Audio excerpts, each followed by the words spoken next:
Okay, so now I would want to start up with an example. So let's say I want to start up my own school. All right, so let's set up a business. So let's say I'm always interested in setting up a school. So let me set up a school myself.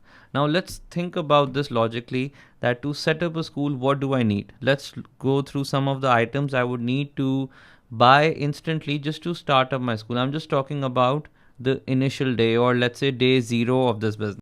Okay, so I've listed down some of the items that I think I would need to buy to start up my school. First thing first, I need to buy, let's say, land and building. So I've given a number. Let's say I would need $200,000 to buy land and building where I can establish my school.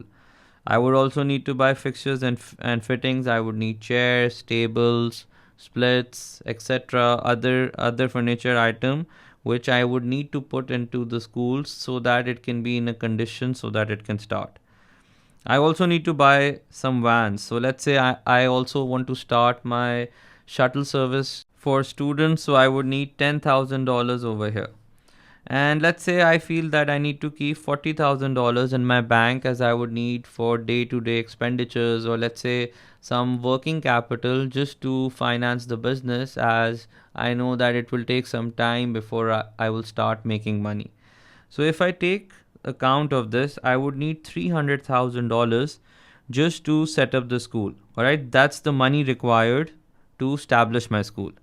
Now, the issue is this. I only have $100,000 with me. All right, so when I check my bank account out, I have $100,000 with me. So I need $300,000, but I only have $100,000 over here. So the other thing I can do is I can go out and borrow this money from the bank. I can take a bank loan. So if I go to the bank, I will have to take a loan worth $200,000. And that will give me $300,000 just to start this business. Right? So to start this business, I had to finance it using my own money, and I had to take money from the bank as a loan. This over here summarizes something called an accounting equation. So I can say all these items over here, they are called assets. So in our accounting world, we call these items to be assets.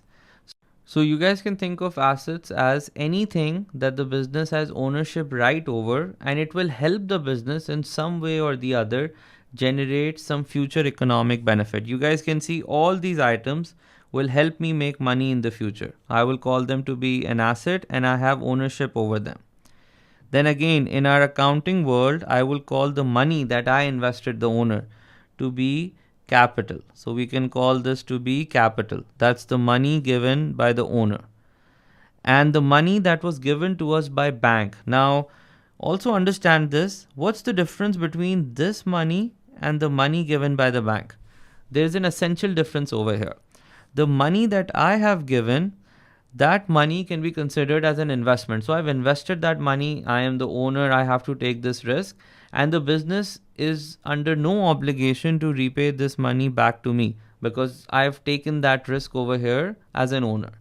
But the money that was given to us by the bank, that money has to be repaid by this school. So this school has an obligation towards the bank that they have to repay $200,000 back to the bank. So it becomes an obligation. This over here in the accounting world can be called a liability. Quick pause. If you're finding value in this explanation, there's so much more to discover. At Alt Academy, we break down every A-level concept with the same level of clarity. Now, let's continue. Alright, so I would call this to be a liability because the business has an obligation towards the bank, and this will result in a future cash outflow. This example over here illustrates something called an accounting equation. So I can say the whole accounting is based on a simple accounting equation that I just illustrated, that shows that what the business owes from what belongs to the business. How much money does the business have? How much does it owe to anyone else? And it will tell you the worth of the business. Right? So I can illustrate this. So as we saw in the example, I can say all assets that a business has to buy, which in my example were land and building, fixtures, van and cash, have to be financed by the money given by the owner, which is called capital over here, and the money that has been borrowed, which is referred to as liabilities.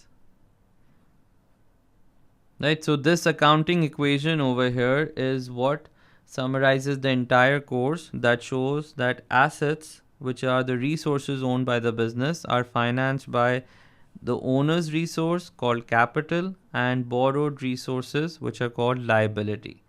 So this will help us understand the position of a firm at a particular time, that what are the assets that this business owns, the amount of assets, how much of these assets have been financed by the owner, how much of these assets have been financed by borrowed capital, which is called liability. So this indicates that how much money has to be repaid in the future, which will result in an outflow, how much money does the business have, and we can also measure the net worth of the business or the owner, and at all points in time this equation should always balance. So throughout this course you guys should remember that no matter how we present this equation should balance at any point in time.